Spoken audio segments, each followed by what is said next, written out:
Hi, this is Scott with the Android Guys podcast. I'm sitting here with John. Good afternoon, John. Good afternoon, Scott. How are you? I'm doing awesome. Fantastic. Good. Splendid. Super. Amazing. Today's topic is something that it's timeless. And, there's a lot of people getting new phones this time of year. It's Galaxy S10 season. Yeah, right. LG G8 just became available.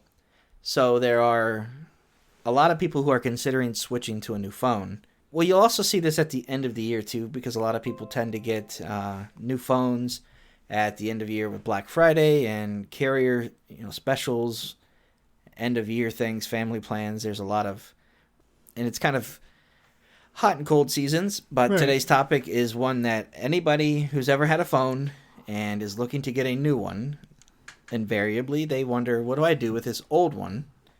And then more to the point, if they've decided they want to sell it, what can they do? Or what do they do? So we'll tackle this from the perspective of, you have a phone, you've decided you're going to sell it to somebody, maybe on Facebook, a friend, eBay, Craigslist, Swappa, Gazelle, Amazon Trade-In, whatever. So these are some things to consider before you kiss your phone goodbye. Let's jump right into it. Cool. John, you've got a phone. You want to get rid of it. What's the first thing you do? Back it up. Need to make sure all of my photos, all of my maybe downloads, if I actually put it on the device, are there. I mean, most of my photos are automatically backed up with Google Photos. I have most of my documents in Google Drive, but there are some that just kind of sit in the downloads. I'd want to double check. Right. And that's, a lot of things that we do on our phones now. If you dropped your phone and it broke or was completely, fell off the roof of a car, got wet, ruined, it doesn't seem to be as detrimental as it used to be. Right. Because of the cloud, because of being able to store things offline or to synchronize it across an account somewhere. So in the past, if you did this and you dropped your phone, you might be out those photos that were stored, locally. Or I remember for a long time, there was such an issue with manufacturers using their own contacts app. Right. And storing contacts locally instead of in Google Contacts. And that was always a huge pain point. Yeah, there's a lot of, and that was one of the first things I think I remember when Android, getting the phone, I thought, wow, I'm not limited to my SIM card. Oh my gosh. Right. And how many contacts I could put on my device. Right. And storing it. We came from a background where we sold phones, so we knew that you could store things on the phone. You could also store them on the SIM card. And storing on the SIM card was amazing because you could take it from phone to phone. Right. And that was something that was really cool at the time. And you were looking at what, like maybe 150, 200 Something contacts? like that. Yeah, it wasn't a ton, but it was definitely better and more convenient. Right. But now today, when we have our devices, we're routinely, you could set it up so that if you reply to somebody, it automatically adds them to your contacts.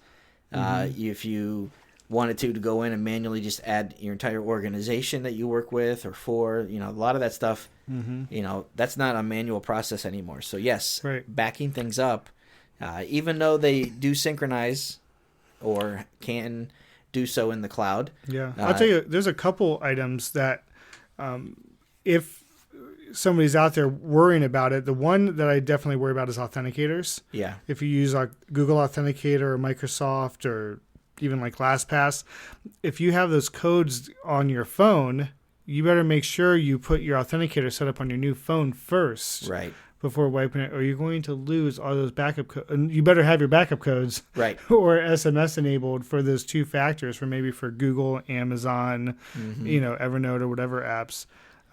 One other one is SMS, text messages. Yeah. Right. I use SMS Backup Plus by like Jan or Jan something. I forget the name, but it's in the Play Store, and I've used it for years. But I back up all of my text to Gmail. And it's super handy because it's available. And that is, I think, the two things off the top of my head that I'm like, I really want to make sure those are getting backed up. And that's just convenient, too, to be able to, search later. Well, if you're considering switching carriers, then you also run into the situation of, oh, Verizon backed it up for me. I just signed into my Verizon cloud or my Verizon account, but now I'm going to say T-Mobile. How do I do that? So you might have to be a little bit forward thinking, and not just what you have, but where you're going to go. Mm-hmm. So back that stuff up in a file type that you can download. A lot of stuff you can export as a CSV file if it's contacts or messages and things like that. So you can back them up, put them on a SIM card, plug it into your PC. That's something else to consider. You can do a lot of this stuff just from your phone, and if you have another phone and you just plug it in, you can directly send stuff over. Yeah. If you sign into a new phone, a lot of times now there's that, hey, welcome to your new phone. Do you want to copy things over from your old one? And it walks you through that process. But you got to be careful that you don't miss things. They don't fall through the cracks. Right, because some apps you will have to bring over to your micro SD card or your phone. Like some note-taking apps, if they don't synchronize with, say, a cloud service, any cloud service, or maybe it's like a small database program that you're recording your mileage or you're recording, other types of information, personal information. If that doesn't have a cloud backup, or maybe you've chosen not to opt into cloud backup, go through those apps and start looking through them to make sure that those backups are done and get them on your SD or, throw them into a Google Drive or Dropbox file to make sure they're backed up. And that kind of segues into the next topic, or part of that is with SD cards. If you have one in your phone, make sure you take it out. Good point. If you've backed things up and you've put it on that media, or you may have just set up some things when you first got your phone a year or two back, and you're just automatically saving things. You've got apps or games or media by default that are saving to the SD card and you don't realize it. You might want to check into that, but at a minimum, make sure you remove that, because that could be your most precious, irreplaceable stuff. Maybe your camera has been storing it to your micro SD card this whole time and not the actual device. Right. So if you're not backing things up with Google Photos or something else, check your micro SD card. Another thing to take out when you're all set, when you've already decided this is the new phone, I'm actively using this, you will have already removed your SIM card. But if not, let's say you switch carriers and now you have that T-Mobile SIM in your new phone. Take that Verizon or Sprint or whatever it is that's in your existing one, take that SIM card out. That's not going to be any good to anybody. Right. And you may have some things, I don't know if you can store things on there, but that's just one more thing to just kind of, shore up any loose ends. Yeah. So you've got your data, you've got your files and your media and things like that backed up. Now you want to go through and you want to actually wipe the device or do what's called a factory reset. And a lot of phones make this very easy to do. You can go in and remove accounts. A lot of times you go into your settings, you can see what accounts you have on your device. And that's not just like your Google login. That could be your AOL. That could be your Yahoo, your MSN account, your Twitter, Facebook. A lot of those accounts are on there. And you can go through and, line item kind of remove those. But you also want to do the factory reset, which kind of goes through and cleans up all the pieces. And this essentially puts it back to the way it was out of the box. So you've got your data backed up. You've got your device wiped. You've got everything off. You're ready to move it over to your other device. Or maybe you already have. Next thing you want to do if you're selling your phone is you want to go through and find all the little accessories that you have.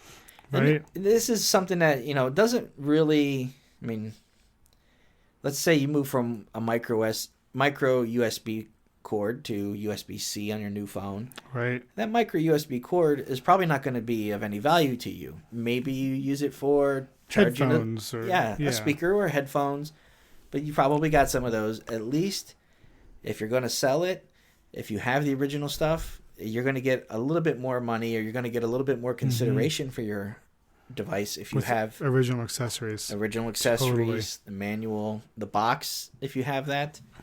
Let's assume that you don't have a buyer lined up. That's where you want to present this total package to them.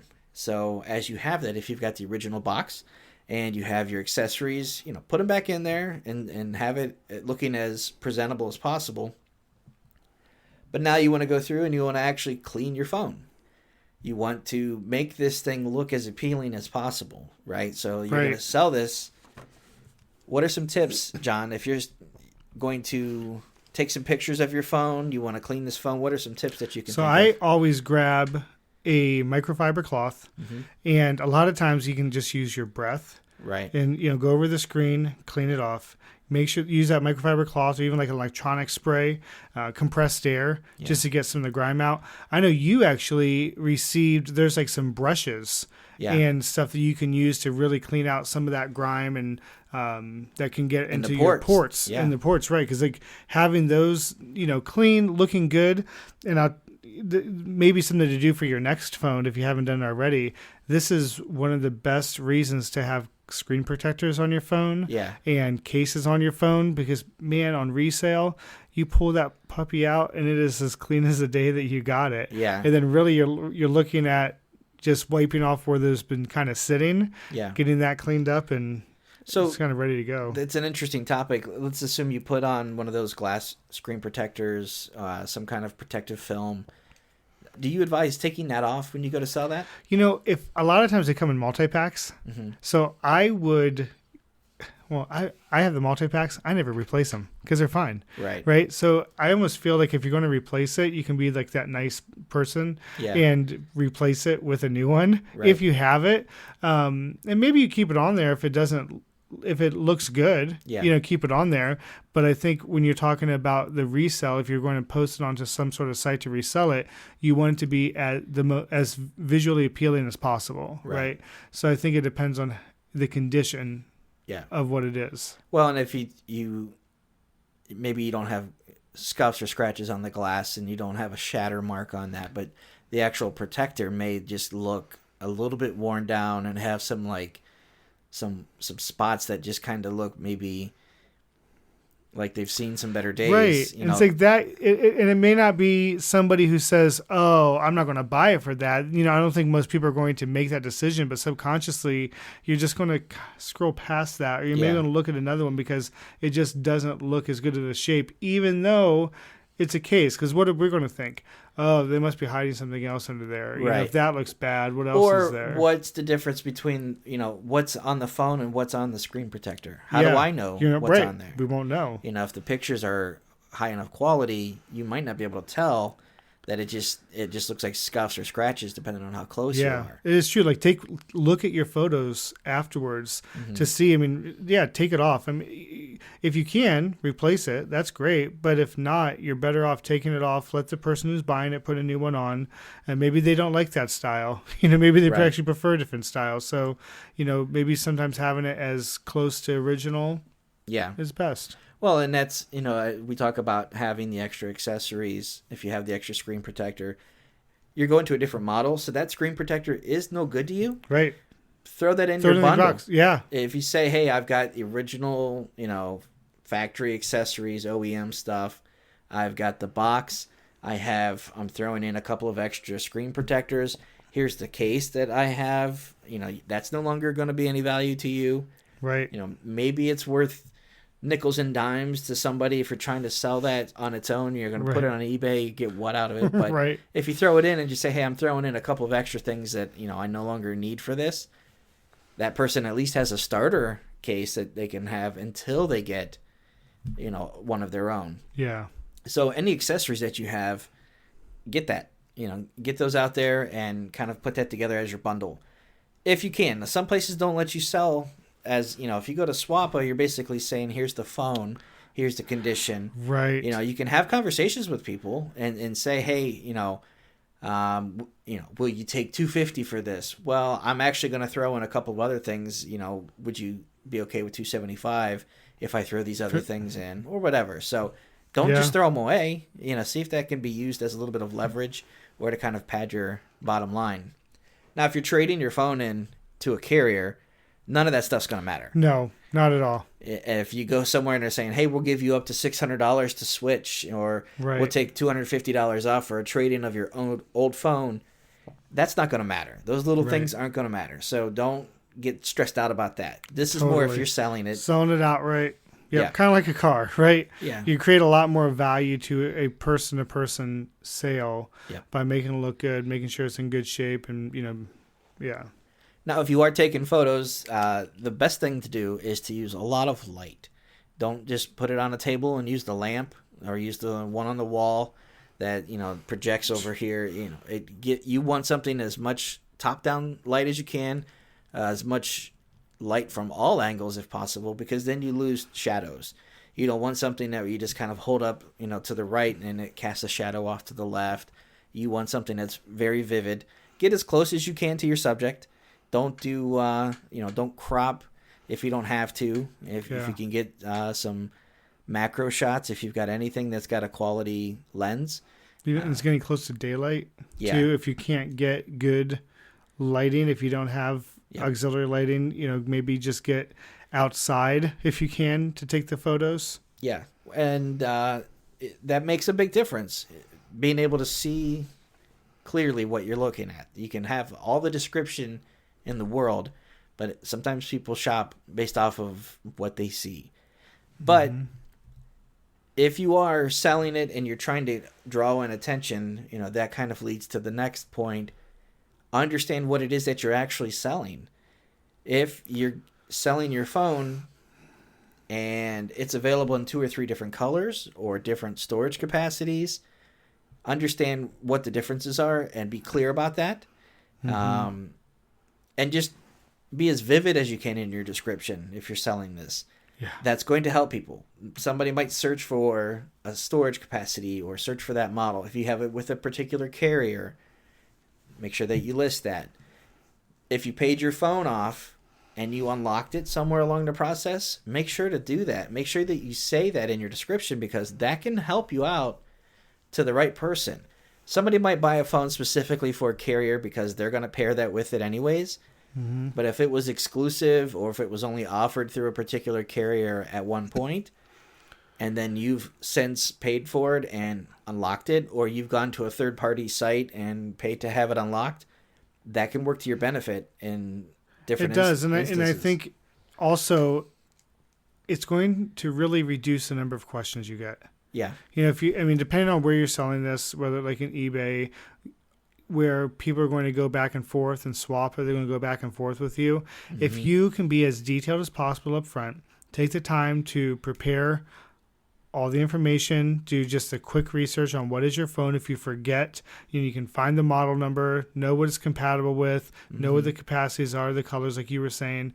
Get all the exhaustive information you possibly can. Think about the questions others are going to ask, Right. and write it down, because it gives you a better listing, and it helps the buyer know they're getting what they think they're getting. And you can find the model number if you have the box. You'll see that every phone has its own unique number, not the serial number or the IMEI, but the model number will make a big difference.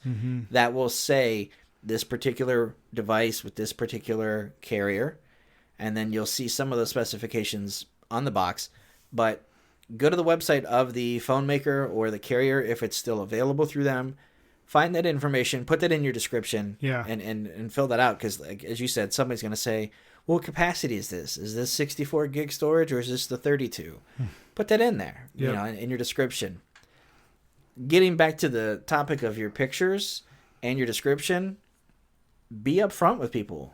Be as transparent as you can with something. If you have a scuff on the bottom corner, take a picture of that thing. Yes, put it right out there. Yeah, own that thing, because they're going to see that and they'll know ahead of time what it is. If you list this thing as in great condition and then they get it and you don't have it in great condition because you took pictures that kind of obscured that corner, you're the one that's going to be going through a PayPal dispute or dealing with somebody who's unhappy. Yep. So get out there and own that stuff. If you've got some general wear and tear because you always placed it on, the back, get out there, take those photos and show that off. And if it's not that bad, then people will see that it's not that bad. That way you can kind of, address that thing. Because if you put it as, good condition, somebody's going to say, well, why isn't it mint, or why isn't it in great condition? Right. So show that. And I think even taking photos of the side of the phone. Yeah. Right. I mean, I think we think of the phone, we think the front and the back, maybe a couple angles. But when you talk about the scuffs, the drops, the dings, the dents, a lot of times those will happen on a corner. Yeah. And taking pictures of really, like you were saying, every angle of that phone that you can. I mean, that does mean the small stuff, the little parts, but letting people really see that, making sure they're focused in. Sometimes with your phone, you do go back out a little bit to make sure it gets in focus, tap on the part of the phone, let it focus in, take the picture. Mm-hmm. Just be a much better listing, and it's going to often set you out from the crowd. Yeah, and if you're really trying to get rid of your phone and you're just trying to pick up, whatever money you can get for it, then that's going to help you, I think. If you're playing games and not really trying to be as upfront with people as you can, then you may spend more time trying to list this thing and sit on it than you would if you just came out and said, hey, you know what, I've got this thing. It's not really of value to me anymore. I just want to get rid of it. I see that these are going for $250, but based on my condition, I'll take $175. Undercut somebody, put that price out there. Just these are some things that and this isn't a hard rule for every device, every place you want to sell. There's some things that you'll want to consider. Some people will say, this is how we qualify mint condition. This is how we qualify new. Gently used, those types of things. So feel that out, but don't run from it. Yeah. I feel like that's something that can maybe work to your advantage. Totally. John, anything else that you can think of if you're getting ready to sell a phone? You don't know where you're selling it, or maybe you do know where you're selling it. You've just decided, I'm not trading this thing in. I'm not giving it to somebody else. I just want to sell this. Is there anything else that you can think of that we didn't talk about? I think we really covered it. I think if we go through those steps of the backup, not forgetting our items out, getting the accessories, the box, get it nice and clean, take great photos, be detailed on a listing, I think you're going to have no problem turning that over. Cool. I think that's going to do it for today. If this is your first time listening, thank you. We appreciate you getting all the way to the end here with us. If you have any feedback for us, shoot us an email. Drop us a line at podcast@AndroidGuys.com. Make sure that you subscribe to us before you click out of here and go about your day. You can find us pretty much anywhere, not just where you found us today. If you happen to be somewhere and aren't sure where you're hearing us, whatever. Google Play, Google Podcasts, iTunes, Stitcher, Spotify. Everybody that does podcasts, you'll find ours there too. For John and myself, we'll see you guys. Take care.